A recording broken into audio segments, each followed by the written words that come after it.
System തകരാറിലാണെങ്കിൽ ആ തകരാറ് പരിഹരിക്കാനാണ് ആരോഗ്യവകുപ്പ് തയ്യാറാകേണ്ടത്. ആവർത്തിച്ച് മരണങ്ങൾ സംഭവിക്കുമ്പോൾ ഒറ്റപ്പെട്ട കാര്യങ്ങളാക്കി ചിത്രീകരിക്കുക അല്ല വേണ്ടത്. കാരണം ഉത്തരവാദിത്തപ്പെട്ട ഒരു സർക്കാരിന്, ആരോഗ്യവകുപ്പിന് അങ്ങനെ ഈ ബാധ്യതകളിൽ നിന്ന് അല്ലെങ്കിൽ ഇങ്ങനെയുള്ള സംഭവങ്ങൾ ഉണ്ടാകുമ്പോൾ അതിൽ നിന്ന് ഒഴിഞ്ഞു മാറാൻ കഴിയുന്ന ഒരു സാഹചര്യമില്ല. ശിവപ്രിയയുടെ കാര്യം പരിശോധിക്കുമ്പോൾ അത്യന്തം ദുഃഖകരമാണ്. ആ കുട്ടിയുടെ പശ്ചാത്തലം കൂടി നമ്മൾ പരിശോധിക്കണം. സർക്കാർ ആശുപത്രിയിലേക്ക് എന്തുകൊണ്ട് ഒരാൾ ഓടിയെത്തുന്നു എന്ന് ചോദിച്ചു കഴിഞ്ഞാൽ അവരുടെ അവസാനത്തെ പ്രതീക്ഷയാണ്. സാധാരണ നിർധനരായ ആളുകളുടെ അത്താണിയാണ് ഇങ്ങനെ സർക്കാരിൻ്റെ ആതുരാലയങ്ങൾ. അവിടേക്ക് എത്തുന്നവർക്ക് ജീവൻ നഷ്ടമാകുന്നത് ഏറ്റവും ദുഃഖകരമായ സംഭവമാണ്. കാരണം കൺകണ്ട ദൈവങ്ങളെന്നാണ് ഡോക്ടർമാരെ വിശേഷിപ്പിക്കുന്നത്. മനുഷ്യായുസിൽ നമുക്ക് ഏതെങ്കിലും ഒരു ദൈവത്തിൻ്റെ പ്രതിരൂപത്തെ നേരിട്ട് കാണാൻ കഴിഞ്ഞാൽ അത് ഡോക്ടർമാരെന്നാണ് പറഞ്ഞ് പഠിപ്പിച്ചിട്ടുള്ളത്. കാരണം നമ്മുടെ എത്രമാത്രം സമ്പത്തുണ്ടെങ്കിലും, എത്രമാത്രം പദവി ഉണ്ടെങ്കിലും, എത്രമാത്രം ലോകം കീഴടക്കിയെങ്കിലും ഒരുപക്ഷെ ആരോഗ്യ പ്രശ്നങ്ങളുണ്ടാകുമ്പോൾ ജീവന് വേണ്ടി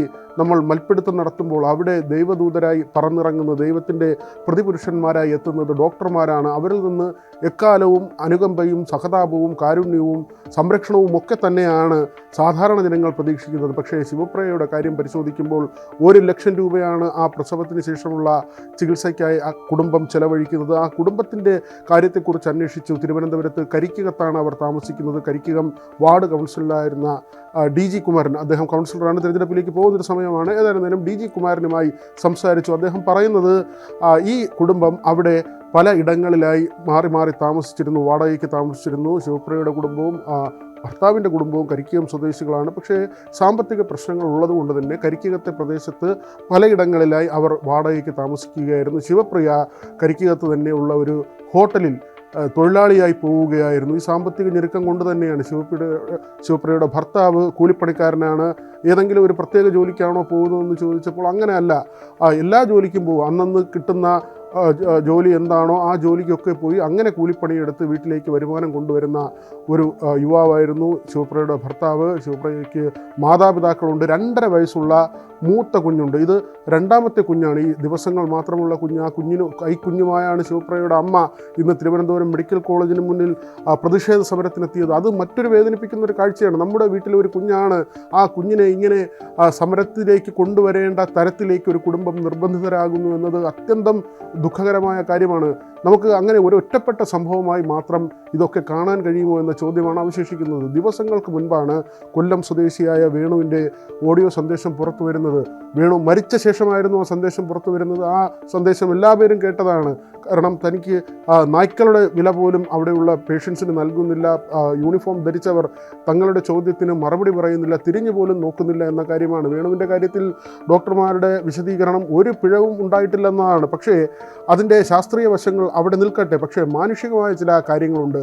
ഒരു പേഷ്യൻ്റ് വേണുവിനെ പോലെ അല്ലെങ്കിൽ വേണുവിന് സമാനമായി ആരെങ്കിലും ആകട്ടെ അവിടെ ഡോക്ടർമാരോടോ ജീവനക്കാരോടോ തൻ്റെ രോഗം എന്താണ്, തനിക്കിങ്ങനെ പ്രശ്നമുണ്ട്, തൻ്റെ ശസ്ത്രക്രിയ നടക്കുമോ എന്നൊക്കെ ചോദിക്കുമ്പോൾ ആ പേഷ്യൻറ്റിനോട് മിനിമം നിങ്ങളുടെ ആരോഗ്യാവസ്ഥ ഇതാണ്, ഇങ്ങനെ ഒരു സാഹചര്യത്തിലൂടെയാണ് കടന്നു പോകുന്നത്, ചില മരുന്നുകൾ കൂടി കഴിച്ചാൽ മാത്രമേ നിങ്ങളുടെ ഹെൽത്ത് നന്നാകൂ, അല്ലെങ്കിൽ ആ ചികിത്സകൾ കൂടി കഴിഞ്ഞാൽ മാത്രമേ സർജറിയിലേക്ക് പോകാൻ കഴിയൂ, ഇത്തരം കാര്യങ്ങളൊക്കെ ആ പേഷ്യൻസിനോട് പറയുക എന്നതാണ്. അവിടെയാണ് ഒരു കാരുണ്യത്തിൻ്റെ മുഖം വേണ്ടത്. പക്ഷേ ആളുകൾ പറയുന്നത്, ആ ഓഡിയോ സന്ദേശത്തിലൊക്കെ പറയുന്നത് കേട്ടാൽ നമുക്ക് വളരെ വേദന ഉണ്ടാകും. നമ്മളെയൊക്കെ തൊഴിൽപരമായി എത്രയോ ആളുകൾ വിളിക്കുന്നതാണ്, വാർത്തയുടെ ആവശ്യത്തിനൊക്കെ പലരും വിളിക്കാറുണ്ട്.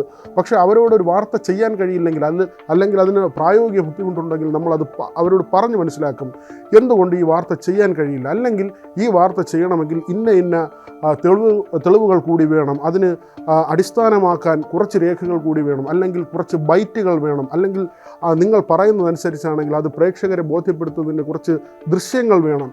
ഒരു കെട്ടിട നിർമ്മാണ തൊഴിലാളിയാകട്ടെ ഒരു വീട് വയ്ക്കുമ്പോൾ ഇഷ്ടികയും സിമൻറ്റും അല്ലെങ്കിൽ അതിനനുബന്ധമായ വസ്തുക്കളും അതെല്ലാം തന്നെ ആ വീട് നിർമ്മിക്കുന്ന ആളോട് പറയും.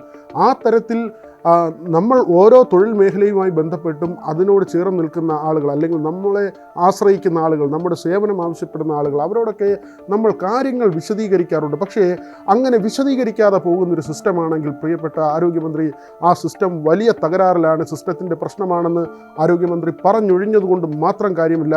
ആ സിസ്റ്റം പരിഹരിക്കേണ്ടതാണ്. അല്ലെങ്കിൽ നമ്മുടെ ആരോഗ്യരംഗം വല്ലാതെ കുത്തഴിഞ്ഞു പോകും. കരിക്കകം സ്വദേശി ശിവപ്രിയയുടെ കാര്യത്തിലേക്ക് തിരികെ വന്നാൽ ആ കുടുംബം വാടക പോലും കൊടുക്കാൻ കഴിയാത്ത കഴിയാത്ത തരത്തിലായിരുന്നു അവരുടെ ജീവിതം പല ഘട്ടങ്ങളിൽ മുന്നോട്ട് പോയിക്കൊണ്ടിരുന്നത്. ഈ പറഞ്ഞതുപോലെ തന്നെ ഏതാണ്ട് പ്രസവാനന്തരം 1 ലക്ഷം രൂപയുടെ ചികിത്സ അവരുടെ കയ്യിൽ നിന്ന് പണം കണ്ടെത്തി അവർ ആ ചികിത്സ വഹിക്കേണ്ടി വന്നു, ചികിത്സയുടെ തുക വഹിക്കേണ്ടി വന്നു.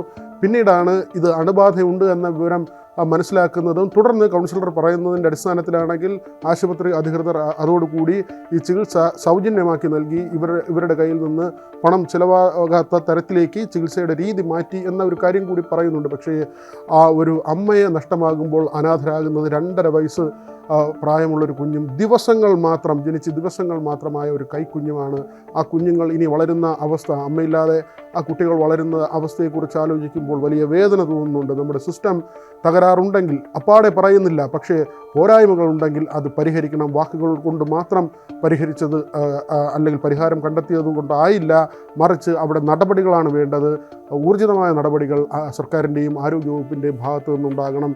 ജീവനുകൾ നഷ്ടമാകാം, പക്ഷേ അവിടെ നമുക്ക് ന്യായീകരിക്കാനോ അല്ലെങ്കിൽ കാര്യങ്ങൾ കൃത്യമായി ചെയ്തു തീർത്തിരുന്നു, അവിടെ പൂർത്തിയാക്കിയിരുന്നു, പക്ഷേ നമുക്കൊരു ജീവൻ രക്ഷിക്കാനാകാതെ പോയി. അത്തരം അവസ്ഥകൾ മനസ്സിലാക്കാം. പക്ഷേ ഈ നിരുത്തരവാദമായ സമീപനം കൊണ്ട് ജീവനുകൾ നഷ്ടമായാൽ അത് വേദനയുണ്ടാക്കുന്ന സംഭവം തന്നെയാണ്.